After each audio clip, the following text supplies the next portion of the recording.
I once watched a couple who were first-time homebuyers fall completely in love with a condo. Floor-to-ceiling windows, mountain views, a kitchen so nice you'd contemplate saran wrapping it to preserve it just like grandma did. They were ready to write an offer right there in the kitchen. So I asked them, would you like to read the Strata documents first? And they looked at me like I just asked them to do their taxes for fun. Here's the thing about buying a condo in Vancouver. It's a lot like getting married.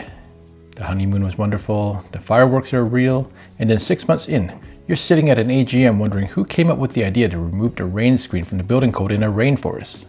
Today, I'm going to walk you through 5 red flags hiding in those Strata documents that should make you walk away from a condo purchase no matter how pretty the dining room light is. Are you ready? Let's go. Hi, my name is Simon Liu and I am your friend in real estate here in beautiful Vancouver, British Columbia. I have helped people buy and sell homes across Greater Vancouver for nearly 2 decades. From first-time condo buyers to families making major real estate decisions, my team and I would love to help. If you're thinking about making a move, I invite you to send a message using the information below. Let us help you find your happy home.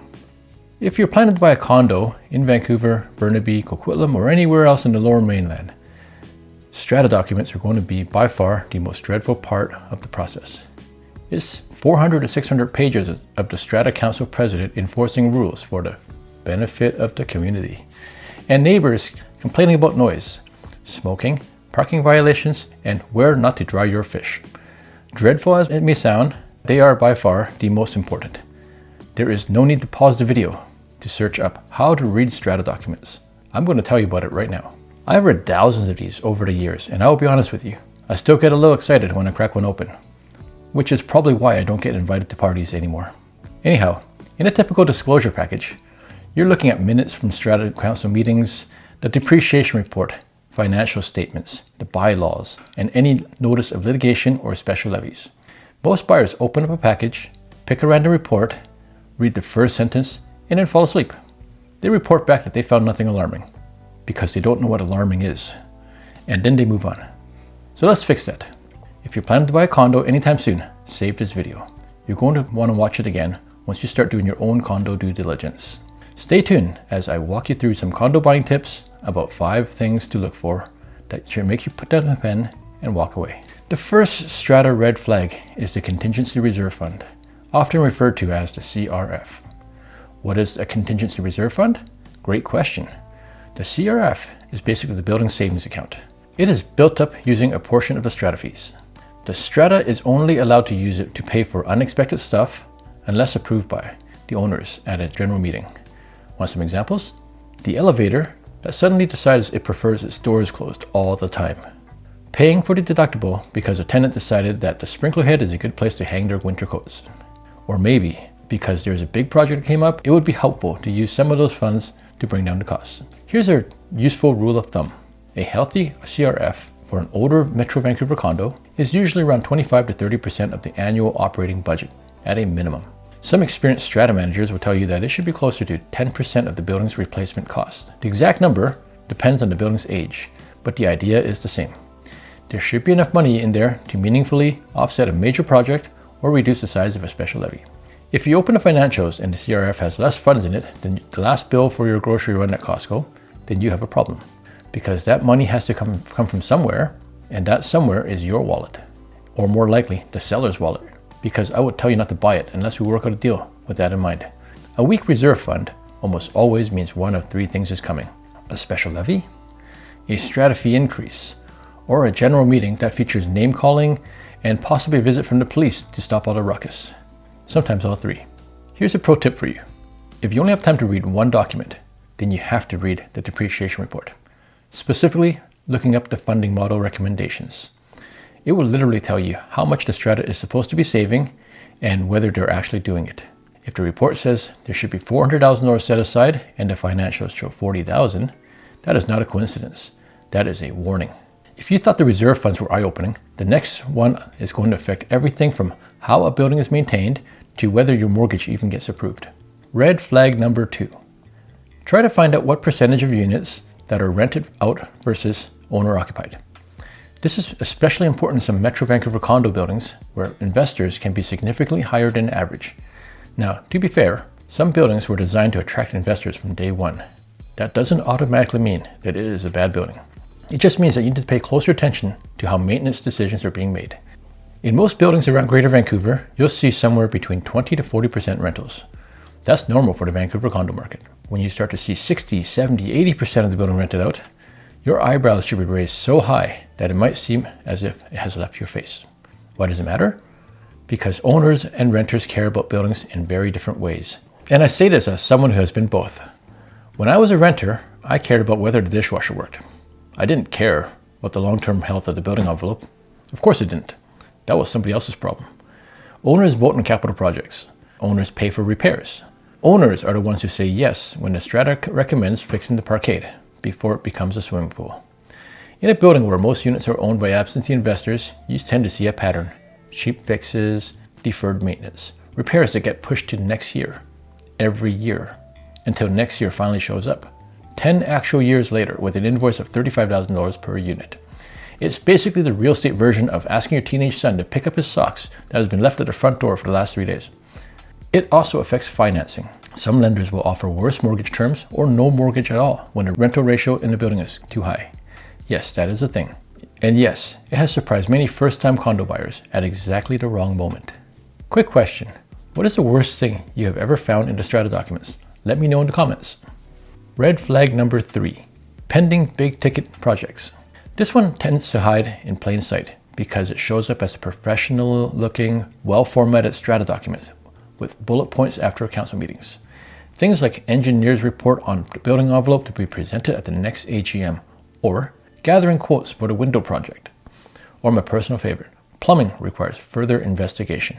Now, further investigation is a phrase that in Strata context ranks somewhere between "I'm sorry I have to tell you this" and "the test results did not come back the way we had hoped." The 4 expensive ones to watch for that cannot be deferred forever are the building envelope, the plumbing, parking membrane, and in the case of a high-rise building, the elevators. Any one of these can land between $20,000 to $80,000 in a special levy on a single unit, depending on the building size. Plumbing in a tall concrete odor tower can go higher. Now, here's where I have to make a confession. I have walked condo buyers away from buildings in Vancouver that look beautiful on the surface because 3 meetings in a row mentioned the words envelope assessment without any indication of actually repairing the building envelope. That's not paranoia. This is how you avoid buying a leaky condo. If you see a pending project that hasn't been priced yet, find out what the worst case cost is before you write the offer, not after, and especially not after subjects are removed. The bill is coming. The only question is, whose name is going to be on it? Okay, that covers projects coming up. Here's the part that surprised me once I realized the implications. Sometimes the problem isn't whether the owners can afford the project or not. It's that they keep refusing to do them. Red flag number 4, a history of rejecting capital projects. This is the one buyers miss completely because it requires you to actually read multiple years of AGM minutes. I know, riveting stuff, right up there with watching paint dry, which, by the way, is sometimes a Strata project. Here are some questions to ask before buying a condo to avoid condo buying mistakes. Has the condo recommended a major repair 3 years in a row and the owners have voted it down each time? Has there been a long pattern of deferring the not so fun but necessary work in favor of, let's say, a lobby renovation? Are the votes represented by owners in person, or is it an unusually high representation of proxies? Here's a bonus red flag for you. Is there one person who has most of the proxies? This doesn't automatically mean anything improper is happening, but it does mean that a few people have outsized influence over important decisions. When a building has a culture of saying no to important things, it's not because the owners are wise penny pinchers. It's usually because the building is full of people who are planning to sell the home and let someone else deal with it. Which is now you, by the way. Congratulations on inheriting a bill that 30 strangers voted to push down the road. Here's a fun fact for you. A roof leak only affects the top floor. There are potentially at least 2 floors below you that the new roof does not offer any benefits to. If you want to know how to avoid a special levy, then re-watch this chapter and never forget it. Red flag number 5, unresolved litigation. The Strata must, by law, disclose any current lawsuits in the Form B. What is a Form B, you ask? It's also known as the Information Certificate, which discloses what the Strata knows about the Strata Corporation. So this one isn't hidden. It's right there. You just have to read it. Litigation comes in 2 flavors. The Strata is suing somebody, usually a builder or contractor over a deficiency, or on a rare occasion, another owner, and usually for failure to pay their strata fees. Or it's somebody, usually an owner or a neighboring property, is suing the strata. The first one isn't always a deal breaker. It can actually mean the strata is fighting to recover money that benefits you. The second one is the one that should make you nervous, because if the strata loses, every owner is on the hook for the legal fees and the judgment. Yes, including you, the brand new owner who showed up to the party after the fight was started. Lawsuits are also expensive even when the strata is winning. Lawyers, as it turns out, do not work for exposure. So legal fees are an ongoing drag on the operating budget and the reserve fund. Sometimes that shows up as a special levy specifically to fund a legal defense.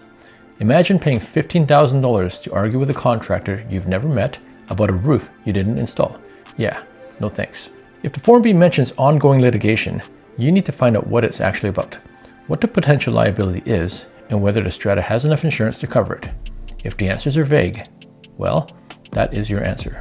So there you have it. 5 red flags hiding in your strata documents: a weak reserve fund, a sky-high rental ratio, pending big-ticket projects, a history of rejecting capital work, and unresolved litigation. Spot any one of these, and you should at a minimum renegotiate the price to reflect the risk. Spot 2 or more, and you are probably better off finding a different condo. Because the right condo doesn't require you to gamble on a board of strangers, making good decisions for the next 10 years. Reading strata documents is not very exciting, but it is a difference between buying a happy home and inheriting somebody else's problems.